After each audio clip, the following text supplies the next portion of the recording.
Bueno, buenos días, buenas tardes. Inicio esta grabación en la que traigo un cuento de Borges, quien fuera el más filósofo de todos los cuentistas. Y en esta ocasión les traigo El idioma analítico de John Wilkins, que trata sobre un cuento en el que Borges describe como un filósofo, no sé cómo decirlo, un lingüista antiguo, se propuso la creación de un idioma perfecto, un idioma cruzado con las matemáticas, y bueno, no sin cierta ironía y genialidad nos trae este relato. Así que bueno, lo comienzo. El idioma analítico de John Wilkins por Jorge Luis Borges.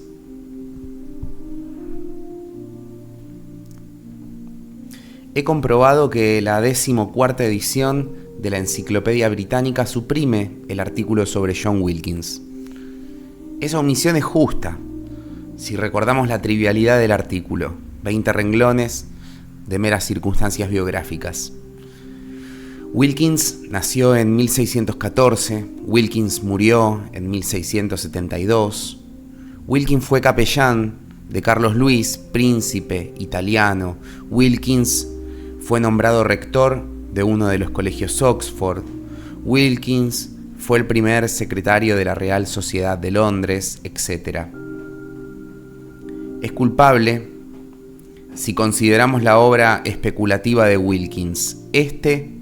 Abundó en felices curiosidades.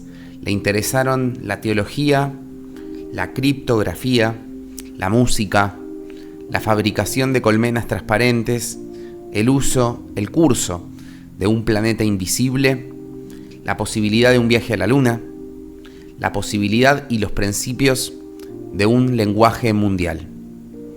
A este último problema dedicó el libro An Essay Towards a Real Character and Philosophical Language, 600 páginas en cuarto mayor, 1668. No hay ejemplares de ese libro en nuestra Biblioteca Nacional.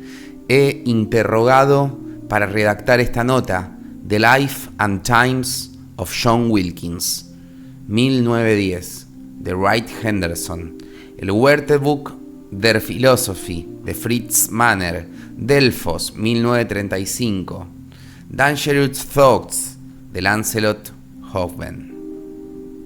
Todos, alguna vez, hemos padecido esos debates inapelables que una dama, con acopio de interjecciones y de anacolutos, jura que la palabra luna es más o menos expresiva que la palabra moon. Fuera de la evidente observación de que el monosílabo moon es tal vez más apto para representar un objeto muy simple que la palabra bisilábica luna, nada es posible contribuir a tales debates.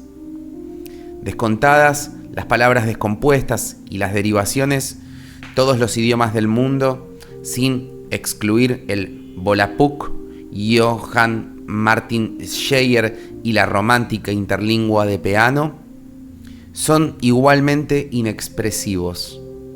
No hay edición de la gramática de la Real Academia que no pondere el envidiado tesoro de voces pintorescas, felices y expresivas de la riquísima lengua española, pero se trata de una mera jactancia sin corroboración. Por lo pronto, esa misma Real Academia elabora cada tantos años un diccionario que define las voces del español. En el idioma universal que ideó Wilkins al promediar el siglo XVII, cada palabra se define a sí misma.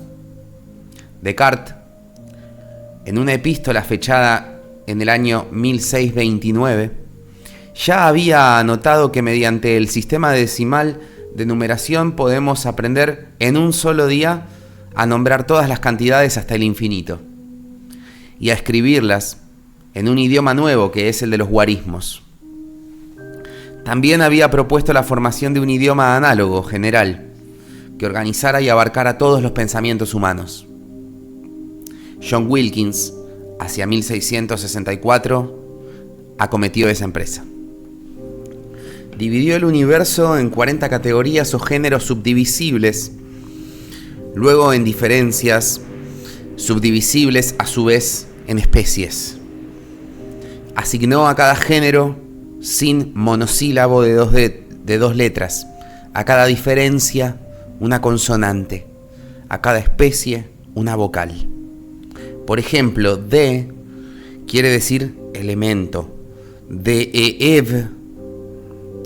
el primero de los elementos, el fuego. Deva, una porción del elemento del fuego, una llama. En el idioma análogo de Letelier, 1850, a quiere decir animal, ave mamífero, ave-o carnívoro, ave-ojeta felino, ave-oj gato, ave-i herbívoro, ave-i-v equino, etc. En el Bonifacio Sotos Ochando, 1854, imaba quiere decir edificio, imaca cerralo, imeish hospital, imafo lazareto, imarri casa, imaru quinta, imedo poste, imedé pilar, imego suelo, imela techo, imogo ventana, vire encuadernador, virer encuadernar. Debo este último censo a un libro impreso en Buenos Aires en 1886, El curso de lengua universal, del doctor Pedro Mata. Las palabras del idioma analítico de John Wilkins no son torpes símbolos arbitrarios. Cada una de las letras que las integran es significativa, como lo fueron las de la Sagrada Escritura para los cabalistas. Mautner observa que los niños podrían aprender ese idioma sin saber que es artificioso. Después, en el colegio, descubrirán que es también una clave universal y una enciclopedia secreta. Ya definido el procedimiento de Wilkins, falta examinar un problema de imposible o difícil postergación: el valor de la tabla cuadragesimal que es base del idioma. Consideremos la octava categoría, la de las piedras. Wilkins las divide en comunes: pedernal, cascajo, pizarra; módicas, mármol, ámbar, coral; preciosas, perla, ópalo; transparente, amatista, zafiro; e insolubles, hulla, greda y arsénico. Casi tan alarmante como la octava es la novena categoría. Esta nos revela que los metales pueden ser imperfectos: bermellón, azogue; artificiales, bronce, latón; recrementicios, limaduras, herrumbre; y naturales, oro, estaño, cobre. La belleza figura en la categoría decimosexta. Es un pez vivíparo, oblongo. Esas ambigüedades, redundancias y deficiencias recuerdan que el doctor Franz Kuhn atribuye a cierta enciclopedia china que se titula Emporio Celestial de Conocimientos Benévolos. En sus remotas páginas está descrito que los animales se dividen en A, pertenecientes al emperador; B, embalsamados; C, amaestrados; D, lechones; E, sirenas; F, fabulosos; G, perros sueltos; H, incluidos en esta clasificación; I, que se agitan como locos; J, innumerables; K, dibujados con un pincel finísimo de pelo de camello; 1, etc. M, que acaban de romper el jarrón; N, que de lejos parecen moscas. El Instituto Bibliográfico de Bruselas también ejerce el caos. Ha parcelado el universo en 1000 subdivisiones, de las cuales las 262 corresponde al Papa, la 282 a la Iglesia Católica Romana, la 263 al Día del Señor, la 268 a las escuelas dominicales, la 298 al mormonismo y la 294 al brahmanismo, budismo, shintoísmo y taoísmo. No rehúsa las subdivisiones heterogéneas, verbigracia, la 179, crueldad con los animales, protección de los animales, el duelo y el suicidio desde el punto de vista de la moral, vicios y defectos varios, virtudes y cualidades varias.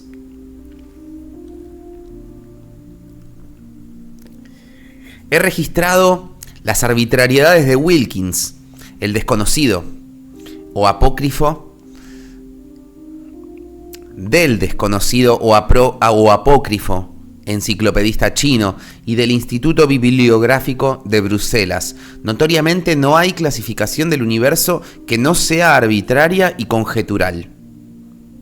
La razón es muy simple, no sabemos qué cosa es el universo. El mundo, escribe David Hume, es tal vez el bosquejo rudimentario de algún dios infantil que lo abandonó a medio hacer, avergonzado de su ejecución deficiente. Es obra de un dios subalterno, de quien los dioses superiores se burlan. Es la confusa producción de una divinidad decrépita y jubilada, que ya se ha muerto. Dialogues Concerning Natural Religion, 1779. Cabe ir más lejos. Cabe sospechar que no hay universo en el sentido orgánico, unificador, que tiene esa ambiciosa palabra. Si lo hay, falta conjeturar su propósito. Falta conjeturar las palabras, las definiciones, las etimologías, las sinonimias del secreto diccionario de Dios. La imposibilidad de penetrar el esquema divino del universo no puede, sin embargo, disuadirnos de planear esquemas humanos. Aunque nos conste que estos son provisorios. El idioma analítico de Wilkins no es el menos admirable de esos esquemas. Los géneros y especies que lo componen son contradictorios y vagos. El artificio de que las letras de las palabras indiquen subdivisiones y divisiones es sin duda ingenioso. La palabra salmón no nos dice nada. Sana, la voz correspondiente. Delfín, para el hombre versado en las 40 categorías y en los géneros de esas categorías, un pez escamoso, fluvial, de carne rojiza. Teóricamente, no es inconcebible un idioma donde el hombre de cada ser indicara todos los pormenores de su destino, pasado y venidero. El nombre de cada ser indicara todos los pormenores de su destino, pasado y venidero. Esperanzas y utopías aparte, ¿acaso lo más lúcido que sobre el lenguaje se ha escrito son estas palabras de Chesterton? El hombre sabe que hay en el alma tintes más desconcertantes, más innumerables y más anónimos que los colores de una selva otoñal. Cree, sin embargo, que esos tintes, en todas sus fusiones y conversiones, son representables con precisión por un mecanismo arbitrario de gruñidos y de chisidos. Cree que del interior de un bolsista salen realmente ruidos que significan todos los misterios de la memoria y todas las agonías del anhelo. Watts, página 88. Fin. Bueno, espero que les haya gustado. Suscríbanse al canal, den like y los leo en los comentarios para saber qué tipo de literatura les interesa que siga subiendo. Muchas gracias por escucharme.